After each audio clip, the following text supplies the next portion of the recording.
ଯେଉଁ ଦମ୍ପତିଙ୍କର ଦାମ୍ପତ୍ୟ ଜୀବନ ମଧୁମୟ ହୋଇଥାଏ ସେମାନଙ୍କ ଔରସରୁ ସୁସନ୍ତାନର ଉତ୍ପତ୍ତି ହୁଏ।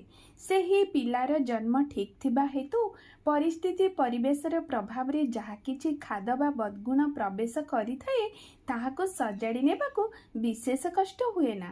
ପିତୃଦତ୍ତ ବୀଜ ମଧ୍ୟରେ ଥିବା ଅନନ୍ତ ସମ୍ଭାବନାକୁ ମା ପୋଷଣ ଦେଇ ଚାଲିବା ଦ୍ୱାରା ଜନ୍ମଟା ଠିକ୍ ଥାଏ।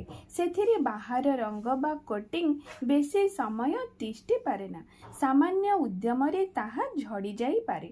ପରମ ପ୍ରେମମୟ ଶ୍ରୀ ଶ୍ରୀ ଠାକୁର ସ୍ପଷ୍ଟ ଭାବରେ କହିଛନ୍ତି, ଜନ୍ମ ଯଦି ଠିକ୍ ଥାଏ, ଶିକ୍ଷା ଓ ସଙ୍ଗଦୋଷରେ କେହି ହୁଏତ ବାହ୍ୟତ ଖରାପ ହୋଇପାରେ, କିନ୍ତୁ ତାକୁ ଯଦି ଠିକ୍ ଭାବେ ପୋଷଣ ଦିଆଯାଏ ସେ ଦେଖୁ ଦେଖୁ ଭଲ ହୋଇଯିବ। ମନୁଷ୍ୟ ଭିତରେ ଭଲର ସମ୍ଭାବନା ଯାହା ଅଛି ତାଙ୍କୁ ହିଁ ଉସ୍କେଇ ଦେବାକୁ ହବ। ଆଲୋଚନା ପ୍ରସଙ୍ଗ 14 ଖଣ୍ଡ। ଜୟ ଗୁରୁ।